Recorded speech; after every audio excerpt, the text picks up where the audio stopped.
तो hello guys, I am Piyush और आज मैं आपके लिए लेकर आया हूँ environmental science theory into practical second के मोस्ट इंपॉर्टेंट क्वेश्चन इसलिए कह रहा हूँ क्योंकि भाई ये जो क्वेश्चन है ना, ये 5 ईयर के जो 5 साल के जो PYQ थे ना, उन्हें एनालाइज करके बनाए गए हैं। ठीक है ना। तो भाई इस नोट्स को बनाने में बहुत मेहनत लगी है। और बाकी अगर आप इन नोट्स को कर ले तो इनके अंदर ज़्यादा नहीं, 10-12 क्वेश्चन है और 3-4 शॉर्ट नोट। अगर इन्हें ना कर लेते हो ना भाई, आपका एग्जाम में ना 80% मार्क्स सिक्योर हो जाएंगे।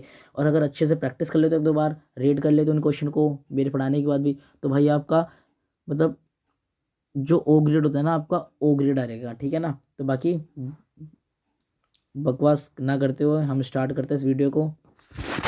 तो जो हमारा पहला क्वेश्चन है ना, वो है जैव विविधता क्या है। अगर कोई भी अगर डाउट होगा ना तो भाई कमेंट कर देना, मैं उस डाउट को तुरंत ही सॉल्व कर दूंगा। आपका रिप्लाई भी मैं बहुत जल्दी देता हूँ। तो भाई प्लीज़ यार चैनल को सब्सक्राइब कर देना। सब्सक्राइबर बहुत कम है और लाइक कर देना वीडियो को। थोड़ा थोड़ा सा मोटिवेशन है पढ़ाने के लिए। बाकी इस वीडियो बनाने में बहुत मेहनत लगी है। ठीक है ना। तो बाकी वीडियो बहुत बड़ी, आज की वीडियो बहुत बड़ी होने वाली है। तो चलो बिना टाइम वेस्ट करे स्टार्ट करते हैं। तो हमारा जो पहला क्वेश्चन है वो जैव विविधता क्या है, जैव विविधता को मापने के तरीके क्या होते हैं। तो हम पहले पढ़ेंगे तो जैव विविधता होता क्या है, व्हाट इज बायोडाइवर्सिटी। अभी तो जैव विविधता का मतलब क्या होता है, जो हमारे आसपास जो भी हमारे जीवित जीव हैं, जंतु हैं, कीटाणु हैं, ये सभी हमारे क्या कहलाता है, जैव विविधता कहलाते हैं। ठीक है ना। तो जैव विविधता सभी विभिन्न प्रकार के जीवन जीवन जो एक ही क्षेत्र में मिलते हैं, साथ है ना, जानवर, पौधे, कीटनाशक, कीटाणु, ये सब हमारे जैव विविधता होते हैं। और ये सब ना एक दूसरे के साथ ना एक संतुलन जाल बनाए रखे होते हैं। संतुलन जाल का मतलब क्या हो, मान लो एक कीड़ा है, इसे कौन खाता है, एक चूहा खाता है, उस चूहे को एक सांप खाता है, और उस सांप को कौन खाता है, एक ईगल खा लेता है। ठीक है ना। तो इसी तरह एक चैन बनती जाती है ना। इसे ही कहता है जैव विविधता। ठीक है ना। अब देखो इसका अर्थ पढ़ेंगे। जैव विविधता शब्द का तात्पर्य जीवित जीवों, वनस्पतियों, ठीक है ना, से है। और जैव विविधता के स्थलीय, समुद्री, अन्य जीव, ये सब जो है ना जैव विविधता के अंदर ही आता है। ठीक है ना। अब जैव विविधता क्या है भाई, अब जो हमारे ईओ विलियन थे ना, इन्होंने अपनी एक डेफिनेशन दे रखी है भाई। इस डेफिनेशन को रीड कर लेना और पेपर में लिख के आ जाना। ठीक है ना। अब इसके अंदर क्या है ना, उन्होंने बताया कि जो प्रजातियों के बीच के जो जीन के अंतर होते हैं ना, उसी को वही सब इसके अंदर शामिल होता है। ठीक है। बाकी आप रीड कर लेना। देन हम जैव विविधता के हम प्रकार पढ़ेंगे। आपको इस फ्लो चार्ट में समझ में आएगा कि जैव विविधता के प्रकार देखो, एक प्रजाति विविधता होती है, एक परिस्थिति तंत्र होती है, और एक अनुवांशिक होती है। ठीक है ना। अब हम नीचे नीचे इन सबको पढ़ेंगे। पहला हमारा आएगा अनुवांशिक। अनुवांशिक के अंदर क्या होता है ना, अनुवांशिक के भीतर है ना, जो अनुवांशिक विविधता के अंदर होता क्या है, इसके अंदर कुछ नहीं होता है। इसका मतलब होता है जीन्स डाइवर्सिटी। अब जीन्स का मतलब क्या हुआ, देखो जीन्स का मतलब तो आप सिंपल सिंपल समझते हो। कहते हैं ना कि इस लड़की के जो, इसका जो लड़की का फेस है वो पापा पे गया है, इसके कान इसकी मम्मी पे गए हैं, इसकी हाइट तो उसके दादा पे गई है, यही होता है। अभी एक किसी भी एक जीव के अंदर ना उसके जो जीन्स होते हैं ना वो अलग अलग होते हैं, उसे उसे ही अनुवांशिक विविधता कहते हैं। जैसे हम इसके अंदर देख सकते हैं। ठीक है ना। अब देखो मेंढक की, अब देखो इसका ये अलग है, इसका ये अलग है, इसका ये अलग अलग अलग है ना, बस यही होता है हमारा अनुवांशिक विविधता। अब हम प्रजाति विविधता देखेंगे। अब प्रजाति विविधता के अंदर क्या होता है, जो प्रजातियां अलग अलग होती हैं, ठीक है ना, वो ही एक स्थान पर पाई जाती हैं। अलग अलग प्रजाति, विभिन्न प्रजातियों की संख्या जो होती है ना, ये हमारी प्रजाति विविधता के अंदर आता है। अब पारिस्थितिक तंत्र के अंदर क्या हो जाता है, अब इसके अंदर विशिष्ट प्रजाति होती है। ठीक है ना। विशिष्ट प्रजाति जो कहीं भी अलग अलग भौगोलिक क्षेत्र में पाई जाती हैं, जैसे कि जंगल, घास, मैदान, है ना, रेगिस्तान, पहाड़, ये सब हो गए। ठीक है ना। बाकी आप रीड आउट कर लेना, बहुत अच्छे से एक्सप्लेनेशन है। देन हम आगे पढ़ेंगे जैव विविधता के मापने के तरीके कौन से होते हैं। देखो जैव विविधता को मापने के ना बेसिकली 3 ही तरीके होते हैं। पहला होता है alpha, beta and gamma. Alpha beta को समझ जाओ, गामा बहुत ईजी है। ठीक है ना। तो अब जो हमारा अल्फा विविधता जो होता है ना, ये नंबर को मेजर करता है। ठीक है ना। कि एक स्थान पे ना ये गणना करता है कि एक आमतौर पे किस स्थान पे ना कितनी प्रजाति रह रही हैं। ठीक है ना। तो ये जो अल्फा वाला है, ये नंबर्स में मेजर करता है। देन हम पढ़ेंगे जो बीटा है।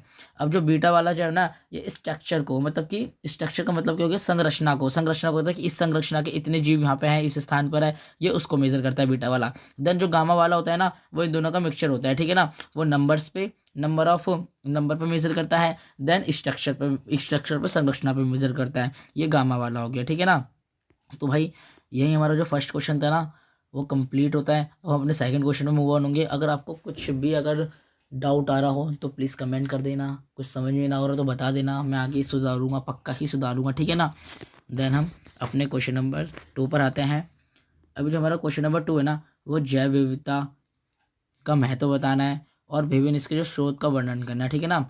अभी मैंने आपको बताया, क्या बताया था, जैव विविधता क्या होता है, जो हमारे आसपास जो भी हमारे जो जीव जंतु हैं, है ना, वनस्पति हैं, वन है, पेड़ पौधे, है ना, सूक्ष्म जीव, कीटाणु, ये सब क्या होता है हमारे, ये सब हमारे जैव विविधता होता है ना। और और हमारी जो इकोसिस्टम क्या होता है, इकोसिस्टम क्या होता है, जो ये सब जो एक चैन चल रही है, ठीक है ना, ये सब चल रहा है, ये हमारा क्या होता है, इकोसिस्टम होता है। अब देखो, जो हमारी जीवित जीव कई पारिस्थितिक सेवा निःशुल्क देते हैं। जो हमारे जीवित जीव है ना, जो हमारा इकोसिस्टम है, हमारा इकोसिस्टम जो है ना, वो कई हमें बहुत सारी चीज़ें जो होता है ना, वो निःशुल्क प्रदान कराता है, ठीक है ना। ओके, अब हम पढ़ेंगे पारिस्थितिक तंत्र की जो सेवाएं होती है। देखो पहला क्या होता है इसका, पहला मतलब पहली सेवा क्या होती है, इसके महत्व क्या होता है। पहला जो होता है ना, ये जल संसाधनों का संरक्षण करता है। जल संसाधनों का संरक्षण क्या होता है, अब जो हमारे पारिस्थितिक तंत्र है ना, वो हेल्प करता है हमें जल को बचाने में, संरक्षण करने में मदद करता है, ठीक है ना। मान लो अगर अगर हमारा जल अगर हम संरक्षण करके रखेंगे तो कितनी सारी प्रॉब्लम आ जाएंगी। अभी काफ़ी सारे पेड़ पौधे ऐसे होते हैं, बारिश होती है तो वो अपनी जड़, अपनी रूटों के द्वारा जो पानी जो होता है ना, वो जमीन में भेजते हैं। इससे क्या होता है, जल संरक्षण होता है, ठीक है ना। तो यही हमारा इसके अंदर आता है। देन हमारा मृदा संरक्षण। अब मृदा संरक्षण का मतलब क्या होता है, मिट्टी को बचाना। अब मान लो हम अगर वन काटने लगे, है ना, ज़्यादा ही हम वन कटाई करने लगे, तो उससे क्या होगा, वन कटाई करेंगे तो मिट्टी अब बंजर सी हो जाएगी, बंजर मिट्टी हो जाएगी तो क्या होगा, मिट्टी खराब हो जाएगी, वो मिट्टी, उपजाऊ मिट्टी बचेगी नहीं। और या फिर क्या होगा, ज़्यादा वन काटेंगे तो अब बारिश होगी तो क्या होगा ना, मिट्टी जो है ना, वो कटती रहेगी, जिससे क्या होगा, हमारी जो उपजाऊ जमीन है वो खत्म हो जाएगी। देन प्रदूषण में कमी। अभी जो हमारा जो जैव विविधता जो है ना, वो हमें प्रदूषण में कमी करने में हेल्प करता है। मान लो आप बहुत ज़्यादा पेड़ हैं, पौधे हैं, वन हैं, ठीक है ना, अभी ये सब क्या करते हैं, ज़्यादा ऑक्सीजन देते हैं, जिससे क्या होता है, जो हमारे जो एयर में जो भी सूक्ष्म मतलब बेकार जो कण होते हैं ना, उन्हें ये ख़त्म करता है, निकालते हैं उन्हें, तो वही प्रदूषण में कमी करते हैं, ठीक है ना। देन हम इसके अब महत्व और लाभ, सामाजिक लाभ देखेंगे। अब इसके कुछ आर्थिक लाभ होते हैं, हम उसे रीड करते हैं। अभी जो आर्थिक लाभ क्या है इसके, फसल सुधार के लिए प्रजनन। अब जो जैव विविधता जो है ना, हमें फसल सुधार के लिए प्रजनन सामग्री प्राप्त कराता है। अभी हमें मतलब मुफ्त में ही हमें ये सब सामग्री मिल जाती है, ठीक है ना। देन हमारा सामाजिक। अब सामाजिक क्या है, मनोरंजन हो गया और सांस्कृतिक मूल्य हो गया। मनोरंजन का मतलब क्या हुआ, अब मान लो हम कहीं भी घूमने जाते हैं, कोई पहाड़ी इलाकों में, तो हम वहाँ पे फोटो वोटो खिंचवाते हैं ना, तो यही हो गया सामाजिक लाभ पे। सामाजिक लाभ में क्या आ गया, हमारा मनोरंजन, हम मनोरंजन करते भाई, मनोरंजन करते हैं, हम फोटो खिंचवाते हैं, रील्स बनाते हैं, तो यही सब इसके अंदर आ गया। और साथ में कुछ सांस्कृतिक मूल्य भी हैं। अभी जो मैंने पेड़ पौधे बताए, अब जो तुलसी है, पीपल है, ये सब पवित्र पेड़ पौधे हैं ना, तो ये सब भी तो हमारे जैव विविधता के अंदर आ रहे हैं, तो हमें से सांस्कृतिक लाभ भी मिलते हैं, ठीक है ना। देन अब हम पढ़ेंगे जो जैव विविधता है ना, इसके खतरे क्या है। मतलब कि अगर हम बहुत ही बड़ी क्वांटिटी में हम पेड़ काटने लगे, है ना, जानवरों को मारने लगे, तो इससे क्या होगा, हमारा जैव विविधता खतरे में पड़ेगा भाई, खत्म होगा, है ना, हमारा इकोसिस्टम ही खत्म हो जाएगा। मान लो एक जानवर गया, मैंने एक चैन बताई थी आपको, है ना, कि एक कीड़ा है जिसे चूहा खा रहा है, चूहे को सांप खा रहा है, और सांप को ईगल खा रहा है। मान लो अगर बीच में से यही चले गया, चूहा ही चले गया, तो अभी किसे खाए, ये जो सांप है किसे खाएगा। अब ये गया तो ये गया, ये गया तो ये गया, तो वही चीज़ बताई गई है कि अगर ये खत्म हो गया हमारा जैव विविधता, तो हमें इससे नुकसान क्या होंगे। पहला क्या होगा, हमारा जलवायु में परिवर्तन आएगा। अगर पेड़ पौधे नहीं होंगे, हम अब तो पानी का संरक्षण नहीं हो पाएगा, पानी का संरक्षण होगा तो इस पर जलवायु परिवर्तन होगा। दूसरा है आवासों में परिवर्तन। आवासों में परिवर्तन क्या, हम बहुत बड़े क्षेत्र के हम बहुत ज़्यादा मात्रा में हम वन कटाई कर रहे हैं। वन कटाई करेंगे तो उससे क्या होगा, अभी जो वनों में रहने वाले जो जानवर हैं, हम तो भाई शहरों में रहते हैं, जो वन में जो जानवर रहता है वो कहाँ जाएंगे, तो उनका आवास खत्म होगा। अभी आपने देखा होगा कुछ दिन पहले ज़्यादा वन काटने से क्या हुआ था, जो वहाँ के जो जानवर थे लाइक हाथी, वो पटरी पर आ गए थे रेलों की, ठीक है ना, और उन्हें उन रेल की पटरी ने, और जो रेल आ रही थी उसने कुचल दिया हाथियों को, तो क्या हुआ भाई, उनका आवास खत्म करा, तो वो कहाँ जाएंगे, वो शहरों में तो आएंगे। देन हम पढ़ेंगे प्रदूषण और पोषक तत्व लोडिंग। अभी देखो, अगर हम जैव विविधता को खत्म करेंगे, प्रदूषण बढ़ेगा, और हमारा पोषक तत्व है ना, वो खत्म होंगे। देन हम पढ़ेंगे अवैध शिकार। अभी क्या होता है, हम अपना काफ़ी बार क्या होता है, हम दवाइयों के लिए ना काफ़ी सारे जानवरों का शिकार करते हैं। मान लो दवाइयों के लिए हम ना शेर का शिकार करते हैं, शेर की खालों का। देन हम अपने लग्जरी आइटम बनाने के लिए, अपने फैशनेबल आइटम बनाने के लिए हम क्या करते हैं, लेदर का यूज़ करते हैं। लेदर का बैग हो गया, लेदर का जूते हो गए, बेल्ट्स हो गई। देन हाथियों के दांत का यूज़ करते हैं। तो ये सब क्या, ये इलीगल रूप से हम करते हैं ना, शिकार करते हैं इनका। तो भाई अगर हम जैव विविधता खत्म होगी, अवैध शिकार बढ़ेगा, यही सब था इसके अंदर। तो हमारा सेकंड क्वेश्चन जो होता है ना वो यहीं पे खत्म होता है। अब हमारा जो थर्ड क्वेश्चन है वो चालू होता है, इन सितु और एक्स सितु संरक्षण के बीच अंतर बताना है हमें। इन सितु बताना है और एक्स सितु बताना है। तो इन सितु क्या होती है, एक्स सितु क्या होती है, चलो पढ़ते हैं। अभी संरक्षण क्यों जरूरी है भाई जीव जंतुओं का। अब अवैध शिकार बढ़ रहा है, अवैध शिकार अगर ऐसे ही बढ़ता जाएगा, हम हाथियों को मारते जाएंगे, शेरों को मारते जाएंगे, तो क्या हो भाई, एक समय ऐसा आएगा जब ये सब लुप्त हो जाएंगे, हमारे अर्थ तो बचेंगे ही नहीं, है ना। तो भाई हमें इसका संरक्षण करके रखना चाहिए। अगर अब हमारी जो अब भावी पीढ़ी भाई उन्हें भी तो ये सब पता लगे कि हाँ ये सब थे, ये सब हम रहते थे अर्थ पर, ठीक है। तो हमें संरक्षण करके रखना चाहिए, बाकी हमारी बहुत हेल्प करते हैं ये, ठीक है ना। तो इन सीतु क्या होता है, इन सीतु का मतलब होता है प्रकृति आवासों के भीतर संरक्षण करना। जो हमारे प्रकृति आवास होगा ना उसी के भीतर संरक्षण करना, इसे हम इन सीतु कहते हैं। एक्स सीतु हमारा एक्सटर्नल होता है, जब हम प्रकृति आवासों के बाहर संरक्षण करते हैं उसे एक्स सीतु उसे हम कहते हैं एक्स सीतु। तो ये सब इसके अंतर हैं। स्थान इसका इनसाइड इसका होता है, इसका स्थान जो होता है ना इनसाइड होता है, जैसे कि राष्ट्रीय उद्यान में, ठीक है ना। और इसका आउटसाइड होता है, एक्स सीतु का ऑफसाइड होता है, जैसे कि चिड़ियाघर बना, अब चिड़ियाघर में हम इसका संरक्षण करने हैं, जीन बैंक में हम इसका संरक्षण कर रहे हैं, ऐसे। तो ये इसके अंतर है। चुनौतियाँ क्या होती हैं, आवास निवास का इसमें चुनौती होती है ना। देन इसके अंदर आनुवंशिक विविधता बनाए रखने के लिए जंगल में पुण्य प्रवेश में कठिनाई होती है, ठीक है ना। ओके, अब संरक्षण के उदाहरण राष्ट्रीय उद्यान में, अब देखो, अब हम इसके अंदर क्या पढ़ेंगे, संरक्षण के उदाहरण। अब संरक्षण के उदाहरण क्या है, राष्ट्रीय उद्यान हो गए, अभ्यारण्य हो गए। राष्ट्रीय उद्यान में क्या हो गया, हमने काफ़ी सारे जीवों को जो है ना हम उन्हें कानूनी सुरक्षा प्रदान कराते हैं, ठीक है ना, ताकि इन्हें कोई छू ना ले, इनको कोई शिकार ना करे, ठीक है ना। इन्हें एक अच्छा माहौल देता है ऐसी जगह, ठीक है ना। और इसका एक उदाहरण है जिम करोड़ राष्ट्रीय उद्यान उत्तराखंड, ठीक है ना, उत्तराखंड में बनाया गया है। देन हमारा वन्य जीव अभ्यारण्य हो गया, ये भी, इस पर भी हम क्या करते हैं, अभी हमारे ओडिशा में बना गया है चिल्का पक्षी के लिए। अभी इस जगह ना सिर्फ एक ही तरह के पक्षी होते हैं, चिल्का पक्षी, ठीक है ना।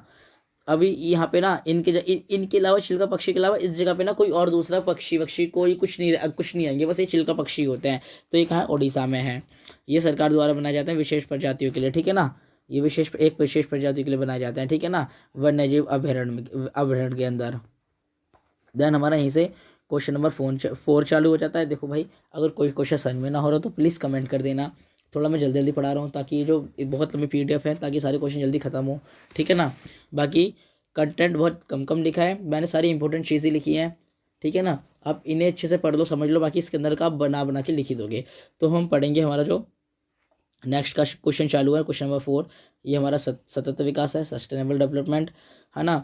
सतत विकास की अवधारणा और इसके महत्वपूर्ण स्रोत कौन कौन सा, संक्षेप में हमें इसकी वर्णना करनी है, ठीक है ना।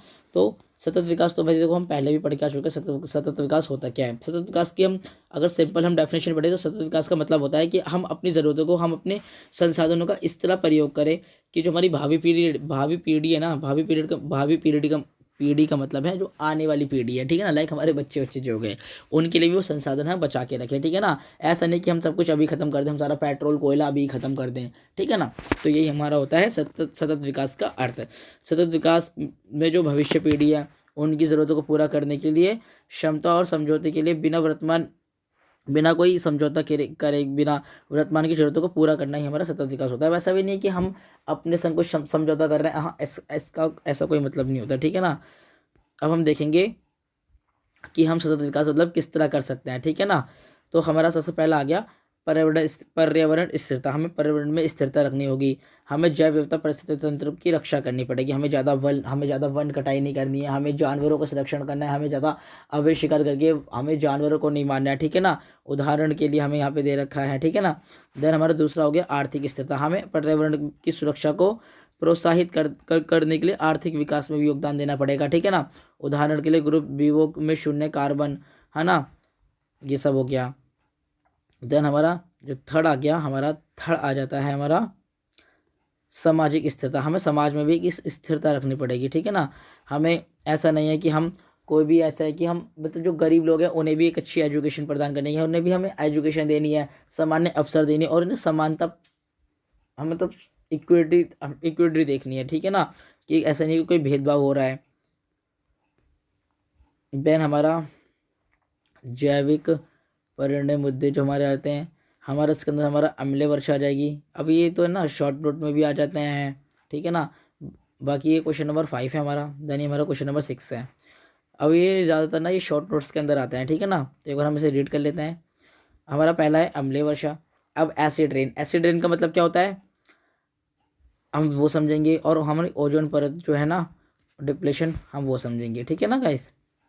हमारी अम्लीय वर्षा क्या होती है, देखो अम्लीय वर्षा क्या होते हैं, जब हमारा SO2 और NO2 मतलब कि जो हमारा सल्फर डाइऑक्साइड और जो नाइट्रोजन ऑक्साइड होता है ना, जब ये दोनों मिलते हैं ना, इन दोनों की जब ये दोनों वायु में मिलते हैं तो हमारी जो है वो एसिड रेन होती है। ऐसे अब ये देखो देखो दोनों कैसे होते हैं, हमारा कोयला पेट्रोलियम जो प्राकृतिक गैस है ना, जब जो ईंधन है इन सबके जो जलाने से ना, जैसे देखो यहाँ पे फैक्ट्री से क्या हुआ है, हमारी जो गैसें जल रही है ये निकल रही हैं। अभी क्या है हमारा हमारे अब जो बादल है इसके अंदर मिल रही है, अभी जो इसके अंदर जो हमारा पानी था ये इससे मिल रही है। नॉर्मल पानी से जब हमारी जो गैसें जब मिलती है ना, तो उसके बाद हमारी जो एसिड रेन स्टार्ट हो, जो एसिड रेन जो होती है ना बहुत हार्मफुल होती है हमारे लिए। हमारा इससे पानी ख़राब होता है ना, हमारी जो बॉडी में पड़ता है तो हमारी बॉडी पे इन्फेक्शन हो सकता है, ठीक है ना। तो ये सब होता है। अब इससे क्या है हमारी मृदा ख़राब होगी, हमारा जो पानी तो ख़राब हो गई होगा, हमारी मिट्टी ख़राब होगी, हमारी जो फसल हो रही है ये सब ख़राब होगी। ये सब हमारी अम्लीय वर्षा के अंदर आता है, ठीक है ना। देन हमारा ओजोन परत। अब ओजोन ओजोन लेयर क्या है, हमने पढ़ रखा है पहले भी अपनी और क्लासों में। ओजोन लेयर क्या होता है, जो हमारी पृथ्वी है ना, पृथ्वी से थोड़ी दूरी पे ना हमारी एक लेयर होती है। अभी जो लेयर होती है ना, ये लेयर हमें जो सन की जो हाई यूवी लेयर है ना इनसे प्रोटेक्ट करती है। अगर ये डायरेक्टली हमारी अगर अर्थ पर आएगी ना तो इससे हमें बहुत नुकसान होगा, हमें कैंसर जैसी बीमारी हो सकती है अगर डायरेक्ट अगर हम पे ये जो हानिकारक लेयर अगर हम पर पड़े। पर ये क्या है, जो हमारी जो ओजोन लेयर होती है ना, ये परत ना, ये जो यूवी लेयर है इसे आने से रोकती है, डायरेक्ट इसे रिवर्स कर देती है सन के पास, ठीक है ना। पर क्या हो रहा है, कुछ टाइम से हमारी जो ओजोन लेयर है ना इसमें बहुत सारे छेद होते जा रहे हैं। अभी छेद क्यों हो रहे हैं ओजोन लेयर में, यही जो हम CFCS इसका नियमित पर हम इसका संरक्षण नहीं कर रहे हैं, हम इसका उपयोग बहुत ज़्यादा कर रहे हैं, ठीक है ना। जो क्लोरोफ्लोरोकार्बन होती है ना, हम इसका जो है ना नियमित हम इसका उपयोग कर रहे हैं, CFCS इसे शॉर्ट फॉर्म में कहते हैं क्लोरोफ्लोरोकार्बन का। और क्या कहते हैं, जो ज्वालामुखी विस्फोट होते हैं, ज्वालामुखी विस्फोट से भी हमारी जो ओजोन परत है ना इस पर बहुत ज़्यादा हार्म होता है। दैन जो हम मतलब हमारा अनियमित हमारा जो रॉकेट परीक्षण होता है, ठीक है ना, इससे भी जो हमारी ओजोन लेयर है ना इस पर प्रभाव डलता है। अब हमें इसे कंट्रोल करने के लिए क्या करना पड़ेगा, और देखो अगर हम इसे कंट्रोल नहीं करेंगे तो इससे मानव जो स्वास्थ्य है ना उस पर प्रभाव पड़ने वाला है, पर्यावरण पर प्रभाव पड़ेगा, हमारा जलीय परिस्थिति तंत्र पर प्रभाव पड़ेगा, हमारी जो सामग्री है ना उनको बहुत ज़्यादा नुकसान होगा, और जो हमारा वायुमंडल है ना उस पर बहुत ज़्यादा प्रभाव पड़ेगा। इसे रोकने का एक ही कारण है, हमें क्लोरोफ्लोरोकार्बन को कम करना पड़ेगा। हमें जो रॉकेट परीक्षण है इसको हमें कमी करनी पड़ेगी, ठीक है ना। तो यही था हमारा ओजोन वाले क्वेश्चन, ओजोन परत संरक्षण के क्वेश्चन में। इस पर अगर आता है तो शॉर्ट नोट ही आएगा, ज़्यादा कुछ लिखना नहीं होगा, बाकी आप समझ लो बहुत ज़्यादा बेसिक क्वेश्चन है, ये तो हम पहले ही पढ़ के आ चुके हैं अपनी क्लास में। देन हमारा अब आता है हमारा क्वेश्चन नंबर 7। अभी जो क्वेश्चन नंबर 7 है ना, अब ये दो जो हमारे एक्ट अधिनियम है ये इससे रिलेटेड है, ठीक है ना। तो जो हमारा क्वेश्चन नंबर 7 है ये हमारा वायु प्रदूषण की रोकथाम और नियंत्रण अधिनियम 1981। अभी आप एक्ट भी याद कर लेना कि ये कौन सा एक्ट है, वायु कंट्रोल करने का कौन सा एक्ट है, क्योंकि जो है ना MCQ में पूछ लेता है, ठीक है ना। तो इसके उद्देश्य बताने हैं हमें। अब वायु प्रदूषण, अभी आपको पता है कि वायु प्रदूषण कितनी बड़ी प्रॉब्लम है। अभी आप दिल्ली में देख लो, दिल्ली में ही वायु प्रदूषण कितना ज़्यादा, एयर जो हमारा AI है कि हमारा जो एयर क्वालिटी इंडेक्स जो है कितना ज़्यादा हाई है, 400 प्लस 550 इतना हो रहा है, नहीं हो रहा। तो वो ये कि इसे कंट्रोल करने के लिए जो हमारी केंद्र सरकार है ना वो एक एक्ट लाई थी 1981 जिसे हम कहते हैं। तो हम देखेंगे, अब हम जानते हैं कि वायु प्रदूषण होता क्या है। अब हम देखेंगे कि इस एक्ट को लाने के मतलब उद्देश्य क्या था। तो वायु प्रदूषण की रोकथाम, उसमें नियंत्रण करना, कमी करना इसका प्रावधान था। अधिनियम को लागू करने के लिए केंद्रीय और राज्य बोर्ड दोनों की स्थापना का प्रावधान करना था। बोर्डों को अधिनियम के प्रावधान को लागू करने के लिए शक्ति प्रदान करना था। अभी इसका लॉ का यही था कि जो हमारा जो बोर्ड बना था ना इसको कुछ शक्ति प्रदान करना। अगर भाई कोई जानबूझकर अगर कोई पॉल्यूशन कर रहा है, ठीक है ना, कुछ जला रहा है जिससे पॉल्यूशन हो रहा है, तो उसको भाई रोकने के लिए, दंड देने के लिए कोई ना कोई तो पावर होनी चाहिए, ऐसी शक्ति देनी थी इस बोर्ड को। मुख्य विशेषता क्या थी, ये पूरे भारत में लागू हुआ था, कि जो अधिनियम था ना ये 1981 में ऑल इंडिया में लागू हुआ था, और वायु प्रदूषण से जुड़े, और ये 3 महीने तक कर अगर हम वायु पॉल्यूशन फैलाते हैं तो भाई इससे हमें दंड मिल सकता है, 3 महीने तक का दंड मिल सकता है, कारावास मिल सकती है, साथ के साथ हमें 10,000 रुपीज़ का हमें जुर्माना भी हो सकता है अगर हम फॉलो नहीं करेंगे, इस अधिनियम को नहीं मानेंगे, ठीक है ना। देन केंद्रीय बोर्ड के कार्य, केंद्र सरकार को सलाह देना था, राष्ट्रीय व्यापारी संघ की योजना बनाए रखना था, राज्य बोर्ड की गतिविधियों को समन्वय स्थापित करना था, समन्वय की एक रिलेशन बनाना, और राज्य बोर्ड की जो तकनीकी समस्या उनको मार्गदर्शन करना था, ठीक है ना। तो यही था इस अधिनियम के अंदर। हमें सबसे पहले तो हमें वायु प्रदूषण जो होता है उसे एक्सप्लेन करना है, उसके उद्देश्य बताने हैं, उसकी मुख्य विशेषता बतानी है, केंद्रीय बोर्ड के कार्य बताने हैं। हमारा क्वेश्चन नंबर 6 जो होता है वो खत्म होता है। देन हम क्वेश्चन नंबर 7 पर आएंगे। जो हमारा क्वेश्चन नंबर 7 है, अब हम उसे एक बार रीड आउट करते हैं। अब भाई जो पर्यावरण संरक्षण अधिनियम है ना, अब इसकी डेट देख लो। ये पर्यावरण संरक्षण अधिनियम 1986 के लक्ष्य और उद्देश्य बताना है, ठीक है ना। ये 1986 में लाया गया था भाई, इसे इग्नोर करना, ऐसे कुछ नहीं है। अब पर्यावरण संरक्षण अधिनियम क्यों लाया गया था? ताकि जो हमारा पर्यावरण को ज़्यादा हार्म ना पहुँचे, ठीक है ना, ज़्यादा हम, अब पर्यावरण क्या है भाई, हम अपनी वन कटाई ना करें, ठीक है ना, पर्यावरण में ज़्यादा पॉल्यूशन ना फैलाएं, हम जो पर्यावरण में रहने वाले जो जीव जंतु हैं हम अवैध शिकार ना करें, तो है ना, ये सब हमारा पर्यावरण अधिनियम एक्ट के अंदर आता है। अब हम देखते हैं कि इसके उद्देश्य क्या थे पर्यावरण अधिनियम एक्ट के। तो देखो इसका उद्देश्य था संयुक्त राष्ट्र सम्मेलन के लिए निर्णय बनाना, ठीक है ना, उद्योगों को विनियमित करना और सरकारी प्रतिकरण करना। अब जो उद्योग है ना, वो उद्योग क्या करते थे, अब उद्योग लगाने तो जमीन काटी, वन कटाई करी, जीवों को मारा, है ना, एक्सपेंसिव चीज़ बनानी है तो उस पर नज़र रखना भाई, सरकारी नियम को बताना, ठीक है ना, जो विभिन्न एजेंसी है ना उनकी गतिविधियों को ध्यान रखना और उनमें समन्वय बना के रखना, ठीक है ना।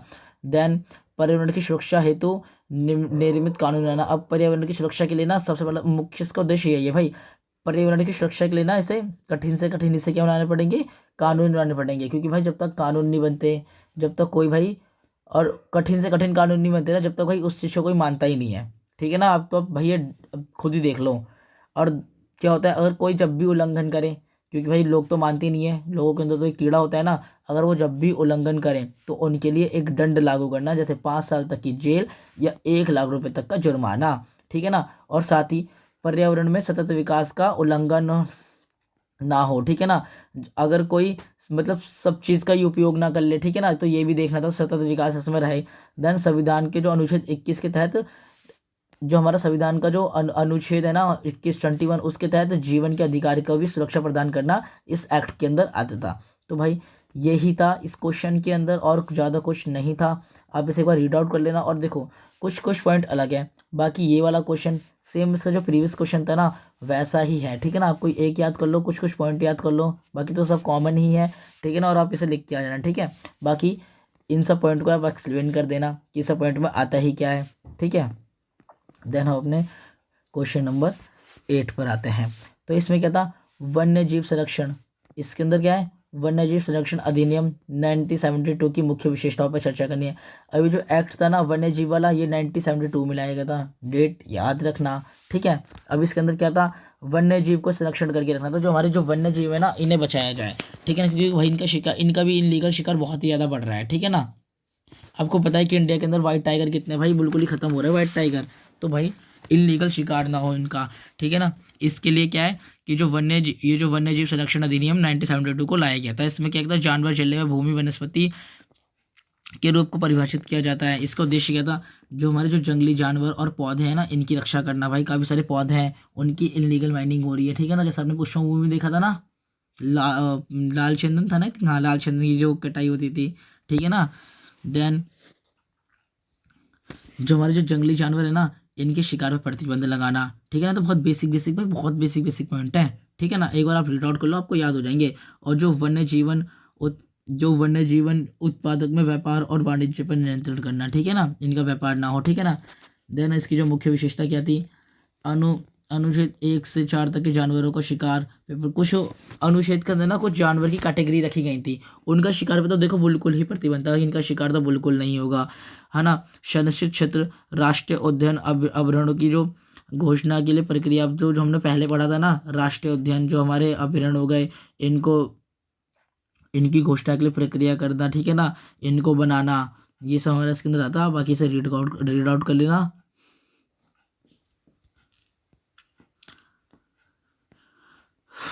अब हम आते हैं अपने क्वेश्चन नंबर 9 पर। तो जो हमारा क्वेश्चन नंबर 9 है वो मानव जनसंख्या वृद्धि पर्यावरण मानव स्वास्थ्य और कल्याण को कैसे प्रभावित करती है। तो देखो पहले हमें मानव जनसंख्या वृद्धि के बारे में बताना है, उसके बाद ये जो है ना मानव संसाधनों पर, स्वास्थ्य पर, कल्याण को कैसे प्रभावित करती है बताना है। अब देखो आपको पता है मानव जनसंख्या का मतलब क्या, जब हम हमारी पृथ्वी के अंदर मनुष्यों की संख्या बढ़ जाती है तो इसे हम मानव जनसंख्या में वृद्धि कहते हैं। और आपको पता ही है कि जो इंडिया है वो नंबर 1 पर है 144 करोड़ की जनसंख्या के साथ, ठीक है ना। तो यही हमारी होती है जो पृथ्वी पे जनसंख्या, मनुष्य की जनसंख्या में वृद्धि होती है तो उसे ही हम जनसंख्या वृद्धि कहते हैं। अब इसके प्रभाव क्या है, देखो भाई सिंपल सी बात इतना समझो कि अगर हमारी जनसंख्या बढ़ेगी तो क्या होगा, जनसंख्या बढ़ेगी तो हमें ज़्यादा आवास की जरूरत पड़ेगी। आवास का मतलब क्या हुआ, हमें ज़्यादा जगह की जरूरत पड़ेगी रहने के लिए। अब ज़्यादा जगह की जरूरत क्या है, तो हम क्या करेंगे, हम भाई वन काटेंगे। अब कहाँ रहेंगे भाई, शहरों में तो जगह है नहीं, अब हम जंगल काटेंगे, वहाँ रहेंगे। अब जनसंख्या बढ़ेगी तो उद्योगों की भी जरूरत पड़ेगी, उद्योग भी लगेंगे। उद्योग कहाँ लगेंगे भाई, उद्योगों के लिए वन काटना पड़ेगा। उद्योग लगेंगे तो क्या होगा, ज़्यादा से ज़्यादा उद्योग लगेंगे तो क्या होगा, पॉल्यूशन फैलेगा, तो भाई तब भी नुकसान है। अब पता लग गया ना कि क्या कहते हैं जनसंख्या बढ़ने के कितने सारे नुकसान होते हैं। तो देख रहे भाई इम्पैक्ट क्या क्या पड़ेंगे, पर्यावरण का क्षरण होगा, वन की कटाई होगी, वो ये पॉइंट है भाई। अब वन की कटाई होगी, संसाधनों में कमी होगी, अपशिष्ट का सर्जन होगा। अपशिष्ट का मतलब क्या होता है, जो कूड़ा कचरा है ना, इसका सर्जन होगा, है ना। कहाँ जाएगा भाई, ज़्यादा ज़्यादा जनसंख्या होगी, वो ज़्यादा ज़्यादा चीज़ कंज्यूम करेगी तो भाई उसका कचरा कहाँ जाएगा, कचरा थोड़ा ना खा जाएंगे। तो बस अपशिष्ट बढ़ेगा, ताजे पानी की कमी होगी और भूमि का क्षरण होगा भाई, भूमि का भी क्षरण होगा इससे, ठीक है ना। तो पता लग गया इसके पर्यावरण क्षरण क्या है।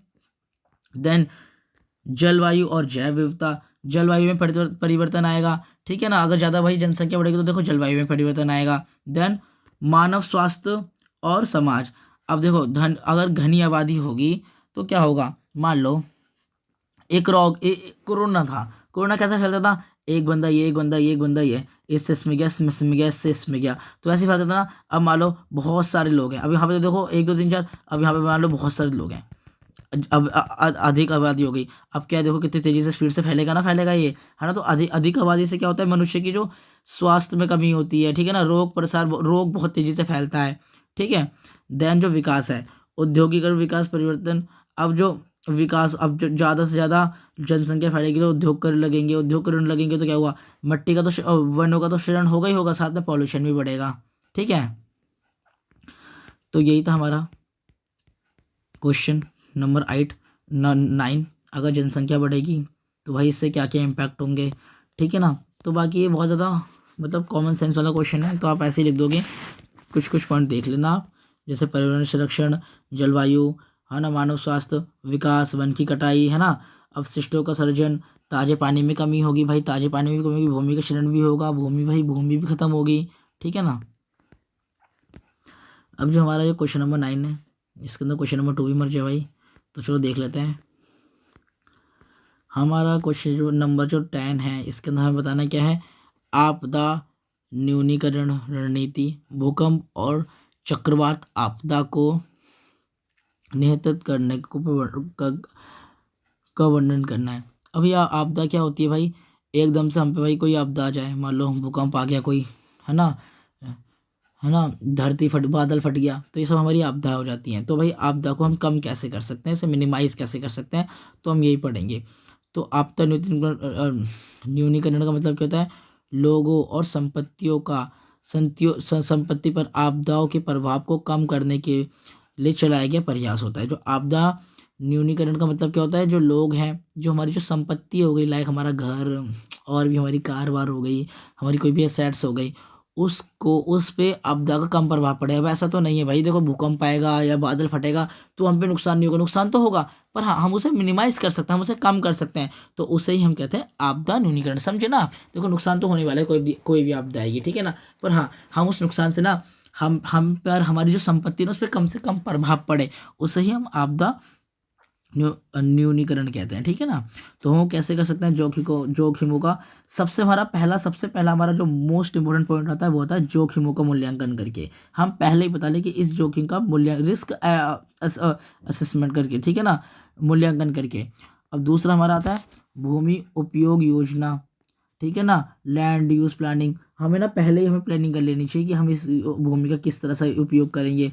खतरा परिवर्तन डिज़ाइन, हमें ना अपनी जो हमारी जो हमें अपना घर इस तरह बनवाना चाहिए कि मतलब कोई भी अगर खतरा आए तो उस पर ज़्यादा ना हानि ना हो, ठीक है ना, इस तरह से हमें बनवाना चाहिए। वैसा तो नहीं है कि हम 3-4 हमने 10-15 5-6 मंजिल खड़ी कर ली, अब खड़ी तो करते गए उसकी नींव भी कमज़ोर है कि हल्का सा एक माइनर सा एक झटका आया भूकंप का तो वो ढह गया। तो हमें इस तरह से अपने आवासों की डिज़ाइन करनी चाहिए तो वो जो है ना आपदा को रोक सके, ठीक है ना। सार्वजनिक शिक्षा, अब हमें ना पब्लिक एजुकेशन देना चाहिए भाई। मतलब आपको पता ही है ना कि जो मतलब हम स्कूल में थे तो हमें देखो हमारे संग एक्टिविटी कराई जाती थी ना कि अनाउंसमेंट होती थी कि भूकंप आ गया, ऐसी अनाउंसमेंट होती थी तो क्या था सब बच्चे निकल के ग्राउंड में आ जाते थे ना। तो हमें ऐसी सार्वजनिक शिक्षा देनी चाहिए, पब्लिक हमें शिक्षा देनी चाहिए कि देखो अगर भूकंप आता है तो हमें बाहर निकल के एक खाली से ग्राउंड में आ जाना चाहिए, या फिर अपने बच्चों को कि हमें पलंग के नीचे टेबल के नीचे हमें आ जाना चाहिए, है ना। तो यही हमें एजुकेशन देनी चाहिए। दूसरी है वित्त तैयारी, हमें फाइनेंस प्लानिंग करनी चाहिए। फाइनेंस प्लानिंग का मतलब क्या है, मान लो कि अगर कोई आपदा आ गई तो हमें फाइनेंस प्लानिंग का मतलब है कि हमें इंश्योरेंस करा लेना चाहिए, ठीक है ना, कि हमने अपना इंश्योरेंस करा रखा है, जो भी होता है इंश्योरेंस करा के रख लेना चाहिए हमें, ठीक है ना। अब हम पढ़ेंगे भूकंप के बारे में। अब भूकंप क्या है भाई, जब भी देखो बोलते हैं ना कि भूकंप के झटके आ रहे हैं, जब भी हम जो धरती के अंदर हलचल होती है ना, ठीक है ना, उसे ही भूकंप कहते हैं। भूकंप के कारण क्या होते हैं हम वो पढ़ेंगे। टेक टेक्टोनिक प्लेट की हलचल से भूकंप होता है। ज्वालामुखी में अगर कुछ गतिविधियां होती है ना उससे भूकंप होता है। इसके प्रभाव क्या होता है, इसका प्रभाव देखो क्या होता है, जमीन का हिलना। सबसे पहले तो क्या होता है, जमीन का हिलना इसका प्रभाव होता है। दूसरा सतह का टूटना, जमीन हिलती है तो क्या हुआ, हमारी जो सतह है ना वो टूट जाती है, उसमें स्क्रैचेस से आ जाते हैं, ठीक है ना, काफ़ी बार तो काफ़ी बड़े बड़े गड्ढे हो जाते हैं, है ना। अब इसका हम उपाय क्या कर सकते हैं, देखो इसका उपाय हमें बिल्डिंग कोड, हम बिल्डिंग कोड कुछ इससे उपाय कर सकते हैं। भूमि उपयोग योजना से हम इसका उपयोग कर सकते हैं। देन हम पढ़ेंगे हम चक्रवात क्या होता है। देखो चक्रवात क्यों पैदा होता है, मान लो इधर से गर्म गर्म हवा आ रही है, ऊपर से ठंडी ठंडी हवा आ रही है, जब गर्म गर्म और ठंडी ठंडी हवा जब ये दोनों मिलती है ना तो बस ये गोल गोल गोल गोल गोल गोल गोल गोल गोल गोल घूमने लगती है, इसे हम चक्रवात कहते हैं, ठीक है ना। बाकी अब चक्रवात की देखो तेज हवा चलना, तूफानी लहर, है ना, भारी वर्षा, ये सब इसके कारण होता है ना। प्रभावित चेतावनी प्रणाली, निकासी योजना, इन सब से हम क्या कर सकते हैं, चक्रवात से बच सकते हैं, ठीक है ना। बाकी आप इसे पढ़ रीड कर लेना एक बार। तो बस यहीं पर हमारा जो 11 क्वेश्चन था वो खत्म होता है। अब हम 12 क्वेश्चन करेंगे। बताइए कि किस परिस्थिति तंत्र में ऊर्जा स्तर कैसे प्रभावित होता है। तो हम ये क्वेश्चन एक्सप्लेन कर मेनली हमें इस क्वेश्चन में क्या होना है, हमें जो ऊर्जा का स्रोत है ना उसे बताना है। अब देखो ऊर्जा का मेन स्रोत क्या है, हम हमारी जो पृथ्वी है ना उस पे ऊर्जा का जो मेन स्रोत है वो क्या है, सन है। पृथ्वी पे लगभग सभी जीवों के लिए ऊर्जा का जो प्राथमिक स्रोत है ना, मेन स्रोत कह सकते हैं, वो है हमारा क्या है, सूर्य ऊर्जा है। मतलब जो सन से जो हमें मिलती है ना वही। चलो हम पढ़ते हैं इसे, हम इसे नॉर्मल इसे भाषा में हम कहते हैं ट्रैफिक स्तर कहते हैं, ट्रैफिक लेवल कहते हैं, ठीक है ना। पौधा जो होता है ना वो पहला पोषक स्तर होता है।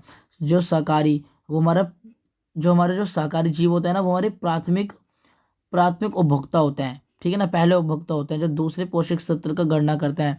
देन जो प्राथमिक मांसाहारी होते हैं वो हमारे क्या होते हैं, द्वितीय मतलब दूसरे नंबर पर उपभोक्ता होते हैं। और जो शीर्ष मांसाहारी होते हैं वो हमारे तृतीय उपभोक्ता होते हैं। अब देखो सन है, सन से यहाँ पर इसे क्या मिली, इसे पूरी फुल 100% ऊर्जा मिली है। देन अब ये है, इसे 10% मिली है, ये है, इसे इसकी 10% मिली है, इसे अब इसे सूरज की 0.0.1, इसे इसकी 10 मिली है, देन इसे इसकी 0.0.01, इसे इसकी 10 मिली है, देखा ना आपने। तो इस तरह ऊर्जा मिलती है, ठीक है, समझ गए। देखो यहाँ पे भी लिखा गया है, इन सबको केवल 10% ऊर्जा ही मिलती है, इसे मिलती है 100%, इसे 10, इसे 10, फिर इसे इसका 10, इसे इसका 10 मिलता है, इसे इसका 10 मिलता है, इसे इसका 10 मिलता है, ठीक है ना। तो यही था इसके अंदर। तो समझिए होगी ना कि जो है परिस्थिति तंत्र में ऊर्जा कैसे प्रभावित होती है। तो इस तरह प्रभावित होती है भाई, सन से सबसे पहले इसे मिलती है, उसके बाद इसको मिलती है, इसको मिलती है, इसको मिलती है, इसको मिलती है, इसे 100% मिलती है, इसे इसका 10%, इसे इसका 10%, इसे इसका 10%। तो इस तरह ही हमारी जो ऊर्जा है वो प्रभावित होती है, संचलित होती है, प्रवाह होता है, फ्लो होता है ऊर्जा का। अब इसका जो बी पार्ट है, वन्य परिस्थिति तंत्र के प्रकार, संरचना और कार्य का उल्लेखन करें। तो भाई ये है इसका, ये सारे के वन्य परिस्थिति तंत्र के प्रकार होते हैं, या प्रिंट आउट कर लेना, और ये इसकी कुछ तंत्र की रचना होती है, या प्रिंट आउट कर लेना, बहुत सिंपल चीज़ है, ठीक है ना। तो वन्य परिस्थिति तंत्र के कार्य क्या होते हैं, तो हमसे कार्य देख लेते हैं। कार्बन पृथक्करण होता है, कार्बन को बचा भाई, अब इससे क्या होता है, हमारा कार्बन कम होता है, मानव संसाधन का प्रावधान होता है, जलवायु नियमित होती है ना, जल हमारा विनिमय होता है, वो जल हमारा ठीक होता है, ऑक्सीजन लेवल बढ़ता है, जैव विविधता में समर्थन मिलता है। तो ये सब इसके क्या थे, इसके तंत्र थे, इसके कार्य थे, जैव वन परिस्थिति तंत्र के। अब भाई यही हमारे सारे जो क्वेश्चन थे ना, हमारे ऑल क्वेश्चन कंप्लीट होते हैं भाई, बड़े बड़े वाले, लॉन्ग लॉन्ग वाले। अब हमारे कुछ शॉर्ट नोट रह गए हैं, हम उन शॉर्ट नोट को करते हैं। तो सबसे पहले हमारा शॉर्ट नोट जो होता है ना, वो ग्लोबल वार्मिंग के ऊपर आता है। ग्लोबल वार्मिंग क्या है भाई, ग्लोबल वार्मिंग क्या है, जब अर्थ का जो तापमान है ना वो धीरे धीरे जो बढ़ता है उसे कहते हैं ग्लोबल वार्मिंग। जब अर्थ का तापमान बढ़ता है तो उसे ग्लोबल वार्मिंग कहते हैं। समझ लेते हैं हम, ग्लोबल वार्मिंग का मतलब है पृथ्वी का तापमान का धीरे धीरे बढ़ना। यह तब होता है जब वातावरण में हानिकारी गैसें जैसे कार्बन डाइऑक्साइड, मीथेन ज़्यादा बढ़ जाती है। तो सूरज की जो गर्मी है ना वो पृथ्वी पर ही फंस जाती है। अभी क्या होता है, जो सूरज की जो भी किरणें है ना, गर्मी है, वो बाहर नहीं निकल पाती, वो अर्थ के अंदर ही क्या होती है, ट्रैप होके रह जाती है, ठीक है ना। तो इससे क्या है, उसका जो अर्थ का जो तापमान है ना वो डिक्रीज हो जाता है, और उससे क्या होता है, ग्लोबल वार्मिंग होती है। अब ग्लोबल वार्मिंग कैसे होती है, देखो वही चीज़ है कि ये जो गैस है तो ये बनती कैसे है, पहला है गाड़ियों से निकलने वाला धुआं होता है, फैक्ट्रियों से निकलने वाला धुआं होता है ना, इन गाड़ियों से निकलने वाला धुआं, पेट्रोल से निकलने वाला धुआं, और साथ में वनों की कटाई कर देता है, पेड़ों की कटाई कर देता है। पेड़ों की कटाई कर दी तो वो और ऑक्सीजन नहीं छोड़ पा रहे जो इनके अपशिष्टों को ख़त्म कर पाए, है ना। और कोयला, पेट्रोल, डीजल का ज़्यादा इस्तेमाल करने से क्या होती है, CO2, है ना, प्लस NO2, ये जब लोग बनते हैं तो क्या बनता है, CO2, 4, ये सब बनती है ना, ये सब क्या समझ ले, बहुत हार्मफुल होती है, ठीक है ना। देन हम पढ़ते हैं, ये सब मिलके ग्रीन हाउस गैस, जो हमारा ग्रीन हाउस इफेक्ट होता है ना उसे बढ़ाता है, जो पृथ्वी में ज़्यादा गर्म, जो पृथ्वी है ना अर्थ, उसे ज़्यादा ही गर्म कर देते हैं, ठीक है। देन हम आगे आते हैं, आगे देखो कुछ उदाहरण दे रखे हैं। कांच वाले कमरे धूप से जल्दी गर्म हवा हो जाता है, जैसे ही पृथ्वी का वातावरण भी गर्म हो जाता है। जैसे कांच वाले कमरे हैं ना, इनसे हमारा जो कमरा बहुत जल्दी गर्म हो जाता है ना, इसी तरह इससे पृथ्वी का जो वातावरण है बहुत जल्दी गर्म हो जाता है। ये सिंपल सा एक डायग्राम दे रखा है, आप इस डायग्राम को देख लो, रीड कर लो, समझ में आ जाएगा।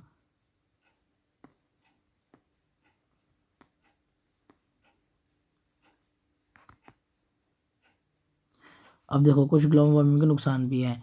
क्या होता है, अब ग्लोबल वार्मिंग की वजह से क्या होता है, कभी कभी तो बहुत ज़्यादा गर्मी रहती है, कभी कभी बहुत ज़्यादा ठंड रहती है, ऐसे ही होता है। बहुत ज़्यादा गर्मी, ग्लेशियर जो है हमारे वो पिघल रहे हैं, ऐसे समुद्र का जो जल स्तर है ना वो बढ़ रहा है। ग्लेशियर पिघलने से क्या है, अब ग्लेशियर पिघलेगी तो नॉर्मली ना समुद्र का जो हमारा वो पानी किधर जाएगा, समुद्र में जाएगा, तो समुद्र का जल स्तर बढ़ रहा है। बाढ़, सूखा, तूफान, इनके बहुत ज़्यादा केसेस आते हैं। हम क्या कर सकते हैं भाई, इससे बचने के लिए तो क्या सकते हैं, हमें ज़्यादा से ज़्यादा क्या लगाने चाहिए, हमें पेड़ लगाने चाहिए, हमें इंडस्ट्री को थोड़ा कम करना चाहिए, या फिर कम नहीं करें तो हमें उन पे कुछ लॉ, कुछ रेगुलेशन लगाने चाहिए, जिससे क्या है कि वो जो बहुत ज़्यादा प्रदूषण करते हैं, ऐसे अपशिष्टों को ना जलाएं वो, ठीक है ना, ऐसे गैसेस का उपयोग ना करें। तो हमें ये करना चाहिए, हमें इलेक्ट्रॉनिक चीज़ों का यूज़ करना चाहिए, हमें साइकिल का इस्तेमाल करना चाहिए या इलेक्ट्रिक का इस्तेमाल करना है। हमें हमें बिजली बचानी चाहिए, हमें रिसाइकिल करना चाहिए, ठीक है ना। और देखो, अगर हम आज पृथ्वी की रक्षा करेंगे तो पृथ्वी कल हमारी रक्षा करेगा, ठीक है ना। अगर हम आज पृथ्वी की रक्षा करेंगे तो कल पृथ्वी हमारी रक्षा करेगा। तो भाई हमारा यही खत्म होता है ग्लोबल वार्मिंग, ठीक है ना। अब हमारा जो जल संरक्षण अधिनियम, हमारा एक जल संरक्षण अधिनियम 1947 भी है, हमने इसे पहले पढ़ा होगा।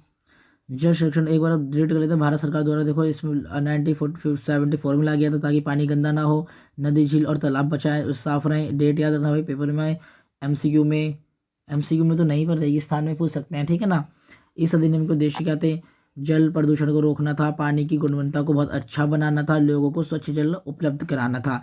जल प्रदूषण कैसे फैलता है? हमारा फैक्ट्री से निकलने वाला जो गंदा पानी होता है, जो हमारे रसायन होता है, जो हमारा केमिकल वेस्टेज होता है, इससे फैलता है। घरों से भाई, घरों का जो सीवर पानी है उससे निकलता है, और कचरा जो नदियों में डाला जाता है, ठीक है ना। भाई हमें भी जो कचरा वचरा है ना, हमें भी नाले वाले में नहीं फेंकना चाहिए, ठीक है ना, रिसाइकिल के लिए देना चाहिए हमें।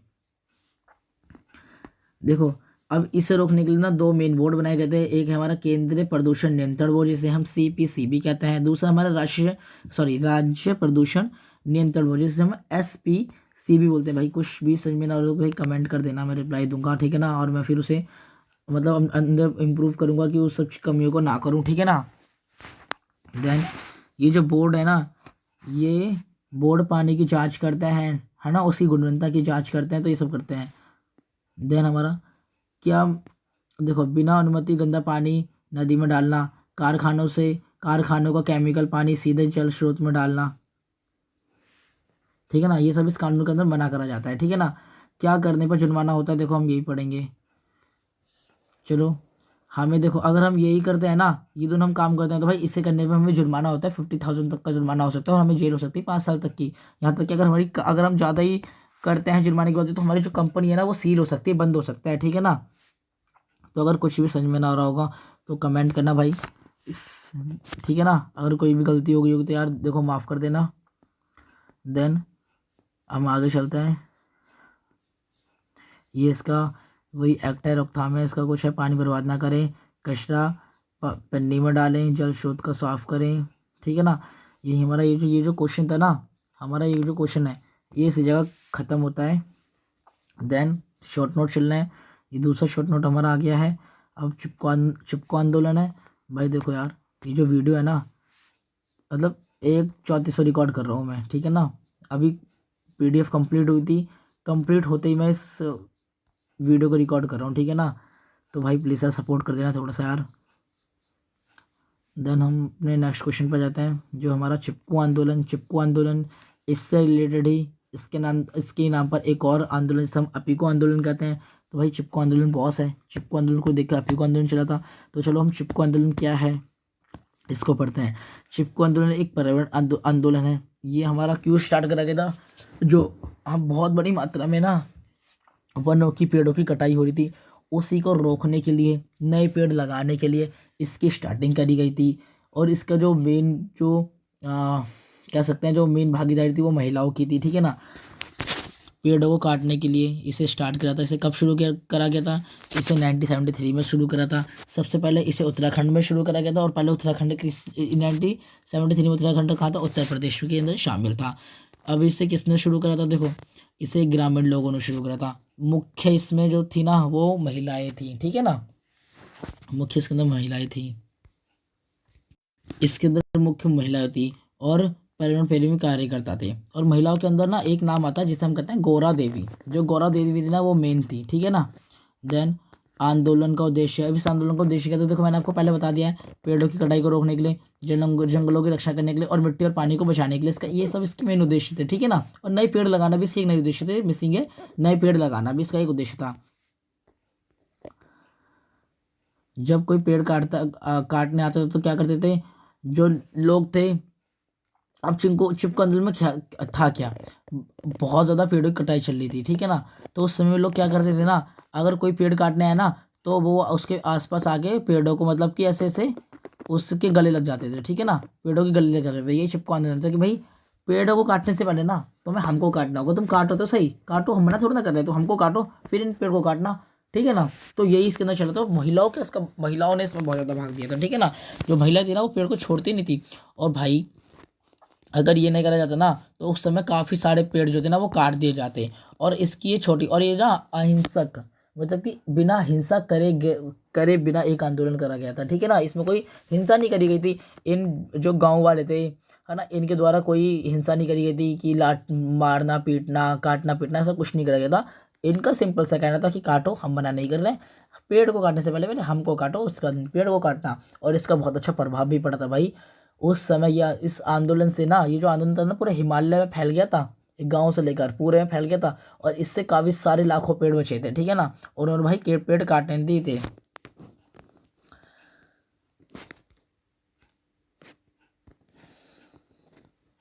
पेड़ों को बचाना, ठीक है ना।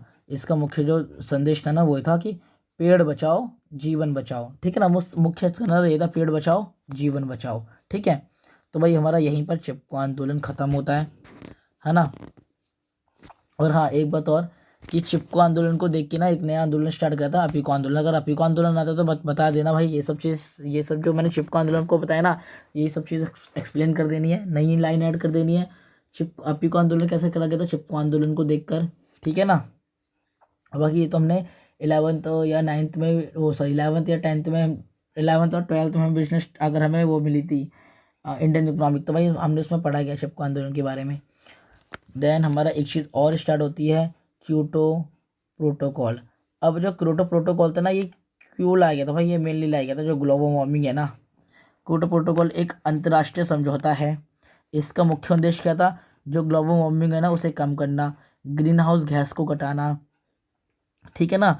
अभी देखो बहुत ज़्यादा क्या था, ये क्योटो प्रोटोकॉल बहुत पहले लाया गया था, ठीक है ना। इस आगे डेट भी मेंशन मैं आपको बताऊंगा। इससे लागू तो वैसे 2005 में करा, 2002 में करा या 2005 में किया था मैं इसे, इसको लागू हाँ 2005 में करा गया था। अब क्योटो प्रोटोकॉल देखो लाया क्यों गया था, जो हमारी जो ग्लोबल वार्मिंग थी ना वो बहुत ज़्यादा पीक पे चढ़ गई थी, बहुत ज़्यादा पीक पे, और ग्रीन हाउस इफेक्ट भी बहुत ज़्यादा हो रहा था। तो उसी को रोकने के लिए जापान ने ना एक मतलब लॉ लाया जिसे हम क्योटो प्रोटोकॉल कहते हैं। इसके अंदर क्या था कि हमको ना एक अंतर्राष्ट्रीय समझौता बनाया गया, जिसके अंदर हमें क्या था, ये सब चीज़ हमें ऐसी चीज़ें नहीं करनी है जिनसे ग्रीन हाउस इफेक्ट और ग्लोबल वार्मिंग बढ़े। तो यही था। इसे सबसे पहले जापान में लाया गया था, जापानी से लाया था, है ना। इसे 1997 में बनाया गया था। देन ये जो था ना क्योटो प्रोटोकॉल, ये 2005 में लागू हुआ था। अब ये एक अंतर्राष्ट्रीय समझौता, भाई सभी देश इसके अंदर एनरोल होते हैं। अब जो इंडिया था ना, इसने 2002 में इस ट्रीटी पर ना अपने सिग्नेचर करे थे, ठीक है ना, 2002 में। तो भाई लिख देना, इंपॉर्टेंट डेट है 2002। अगर MCQ में आई तो भाई लिख देना, याद रखना डेटों को, क्योंकि अब क्या है कुछ टाइम से जो ड्यू है ना वो कुछ फिल्म द ब्लैंक्स भी लाता है, तो उसमें यही सब चीज़ आती हैं। तो ये जापान में क्योटो शहर में लाया गया था, ठीक है ना। अब इसका बिना गैस को कम करना, इसको जो किन गैस जो गैसें थी ना, इसको कार्बन डाइऑक्साइड, है ना, मीथेन, है ना, नाइट्रोक्साइड, N2O, इन सबको कम करना था। अब आपको पता है उस समय ना ग्लोबल वार्मिंग और ग्रीन हाउस गैस इफेक्ट ना बहुत ज़्यादा बढ़ गया था। और ये बढ़ा क्यों था भाई, जब इंडेक्स में देखा गया ना तो जो यूनाइटेड स्टेट है ना, उनकी वजह से बहुत ज़्यादा बढ़ रहा था। क्योंकि उनका मानना क्या था, हमको तो मतलब किसी तरह अपनी इकोनॉमिक तो बूस्ट करनी है ना, हमें ज़्यादा से ज़्यादा प्रोडक्ट बनाने हैं, है ना, हमें ग्रो करना है। पर ये नहीं देखना कि इससे हमारी जो वो है, हमारा जो पर्यावरण है, इसको कितना इम्पैक्ट हो रहा है, वो कितना ज़्यादा नीचे जा रहा है, ठीक है ना। ये सब नहीं देखा गया था। तो इसको ही रोकथाम के लिए, ताकि एक ऐसी ट्रीटी, एक ऐसा लॉ बनाया गया जिससे भाई सब देश को हाँ अपना विकास करना है, पर ये भी देखना है कि जो ग्रीन हाउस इफेक्ट है हमारे पर्यावरण को नुकसान ना पहुंचे, तो ये भी देखना है। तो यही इसका ट्रीटी का मुख्य उद्देश्य था, ठीक है ना। तो ये सब गैसों को कम करना था, ग्रीन हाउस गैस, पृथ्वी गर्म ना हो, है ना। इसका फ़ायदा क्या था भाई, इससे देखो पर्यावरण संरक्षण हुआ, इससे जो है ना तापमान देखो बढ़ने में रोकथाम लगी, इससे फ़ायदा भी हुआ था, पर्यावरण संरक्षण हुआ इससे। पर्यावरण संरक्षण का मतलब क्या हुआ, हमारी वन कटाई कम हुई, हमारी जो गैसें थी उन गैसों में कमी हुई, है ना, पॉल्यूशन कम हुआ, इंडस्ट्री को ऐसी ट्रीटी पर साइन कराया जिससे वो पॉल्यूशन ना करे, अपशिष्ट को ना फैलाएं, है ना। और देखो कम धुआं ठंडी पृथ्वी। अगर कम धुआं होगा ना बेसिकली तो ठंडी पृथ्वी होगी। तो देखो भाई यहीं पर हमारा जो है ना ये ख़त्म होता है। अगर कोई भी डाउट होगा तो भाई पूछ लेना आपका। अगर आप इस जो PDF है ना इसका लिंक जो है ना मैं इस वीडियो के डिस्क्रिप्शन में दे दूँगा। उस PDF से उस लिंक से आप इस वीडियो को रीड कर लेना। अगर कोई भी डाउट होगा तो भाई कमेंट कर देना, मैं तुम्हें उसका रिप्लाई दे दूँगा, ठीक है ना। बाकी आप इन क्वेश्चन को करके जाओ, आपके बहुत अच्छे नंबर आने वाले हैं, ठीक है ना। कुछ नंबर नहीं कटेंगे, सारे के सारे क्वेश्चन जो है ना जो एग्ज़ाम में आएंगे आपके वो इन ही क्वेश्चन में से बन कर आएंगे। मैंने आपका एंटायर सब्जेक्ट सिर्फ एक वीडियो में कंप्लीट कर दिया है, ठीक है ना। अगर कोई भी डाउट होता है भाई पूछ लेना। बाकी लाइक कर देना यार, सब्सक्राइब कर देना चैनल को, ठीक है ना। अगर एक्सप्लेनेशन में कोई बताते समय कोई गलती हो गई तो बता देना भाई, मैं उसे बहुत जल्दी ठीक कर दूंगा, ठीक है ना। नेक्स्ट वीडियो में ठीक ही कर दूंगा, ठीक है। ऑल द बेस्ट आपके एग्ज़ाम के लिए। ओके, अब मिलते हैं भाई, लाइक करो सब्सक्राइब करो नेक्स्ट वीडियो में।